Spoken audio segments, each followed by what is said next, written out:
The second I pushed open the thick walnut courtroom doors, the entire room went unnaturally quiet. Every step echoed as I walked in wearing my full Federal Defense Legal Corps Class A dress uniform, creases razor-sharp, brass insignia polished to a mirror shine. I noticed my family seated along the fourth row.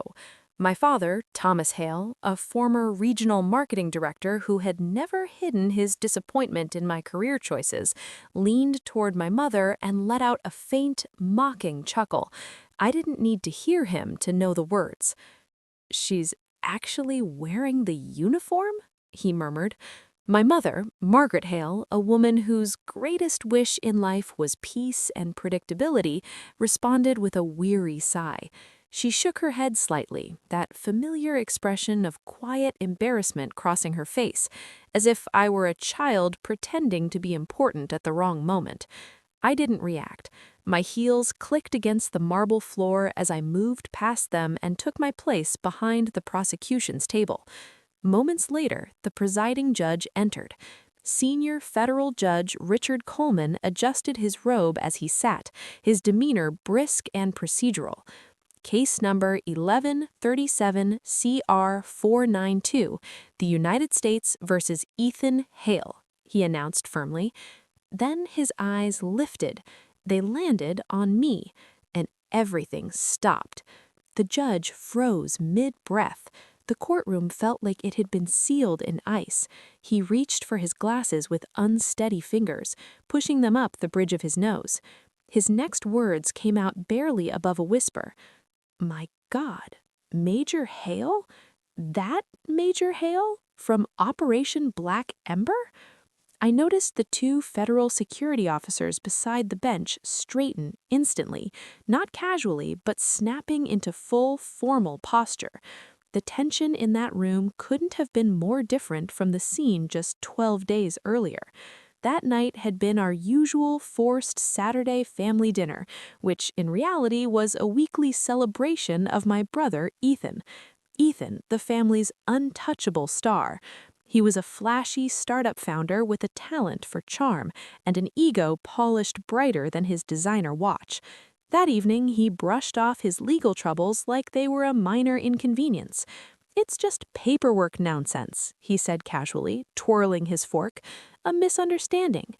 In reality, he had been formally charged with digital wire fraud and, far worse, unauthorized international defense technology transfer.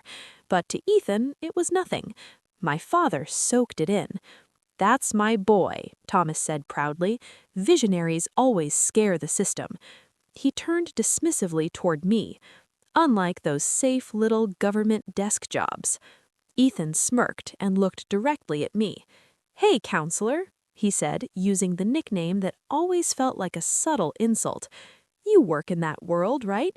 Maybe you can stop by the courthouse, file a few forms for my lawyers, grab them coffee or something."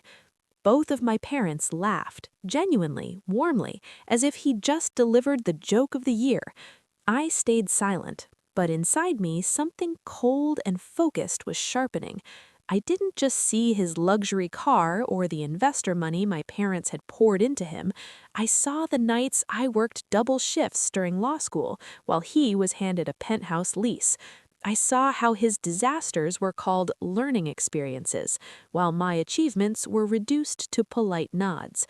They laughed, completely unaware, because I knew exactly who that so-called junior legal clerk was, and Ethan had no idea he had just confessed everything to her. To understand why that courtroom fell silent, you have to understand the two lives I lived. My father had a phrase for Ethan's repeated business collapses: bold experimentation. I remembered the summer Ethan lost $62,000 of my parents' savings on a foreign crypto platform. At a lakeside party, my father clapped him on the shoulder. "That's how winners learn," he shouted over the music. Meanwhile, I spent 6 weeks convincing them to co-sign my first student loan. My mother's devotion was quieter but just as unbalanced. When Ethan's failed app received a 3-sentence mention on a niche tech blog called Digital Frontier, she had it framed professionally and hung it in the hallway like a Lifetime Achievement Award. I passed it every visit, a shrine to potential. My real accomplishments simply vanished. The day I passed the bar exam, after 4 years of relentless work, I called home. "I passed," I said carefully. "I'm officially licensed." There was a pause. "Oh, that's nice, sweetheart," my mother replied distractedly. "Listen, can I call you back? Ethan needs help choosing upholstery for his new Orion LX. Your father can't decide between charcoal or ivory." That was my place in the family. Interior design debates were emergencies. My career was nice. They didn't see me as invisible, they saw me as background noise. But the version of me they dismissed didn't exist. My real workplace wasn't a cubicle, it was a classified secure operations facility buried beneath Falcon Ridge Defense Complex. Phones locked away, no windows, only the constant hum of filtered air. While they argued about car interiors, I stood at the head of a polished conference table briefing senior defense officials, federal prosecutors, and my commanding officer, Director Samuel Rowe, a man who valued outcomes, not charm. He nodded once. "Proceed." I clicked to the first slide.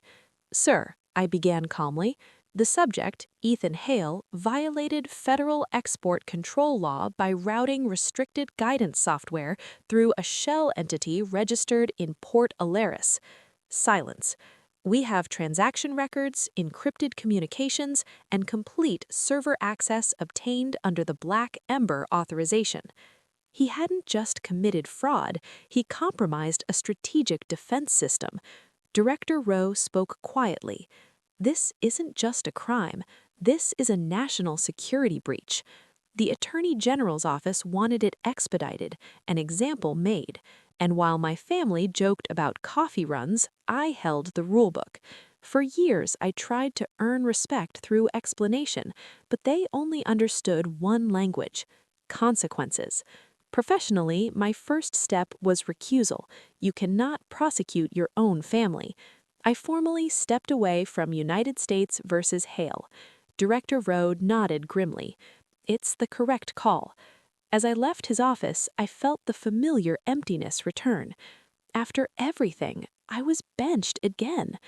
Or at least, that's what I believed. Ethan's newly hired defense team had no interest in ethics.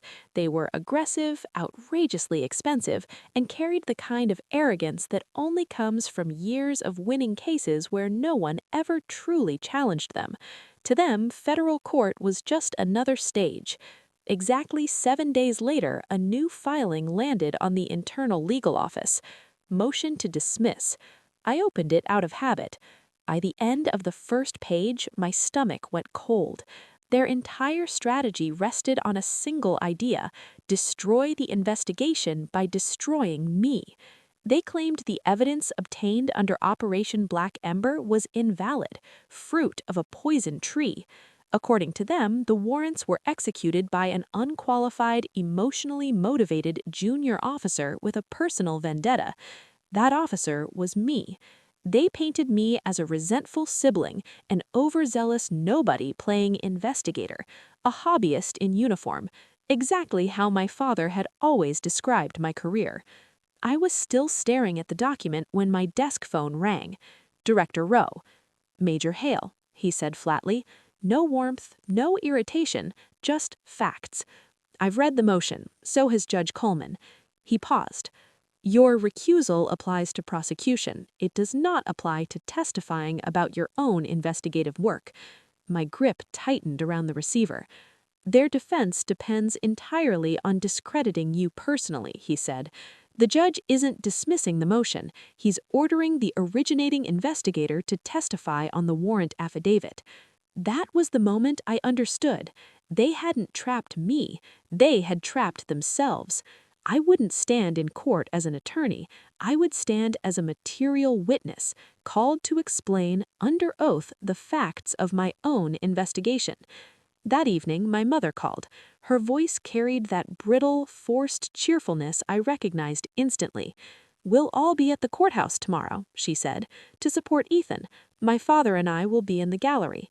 "That's nice, Mom. I'll see you there." That night, I didn't prepare arguments. I reviewed my 203-page affidavit, slowly, methodically, highlighting statutes, timelines, and jurisdictional authorities. Every digital trace, every authorization, every legal safeguard. Ethan's lawyers believed I was insignificant. They had just invited that nobody to read her resume into the federal record. The courtroom full again the next morning. I sat at the prosecution's table, back straight, expression neutral. Behind me, I could feel them, my father's confidence, my mother's quiet dread, my brother's smug certainty. Ethan's lead defense attorney stood. His suit alone probably cost more than my first car. "Your Honor," he said smoothly, "the defense moves to dismiss all charges." He just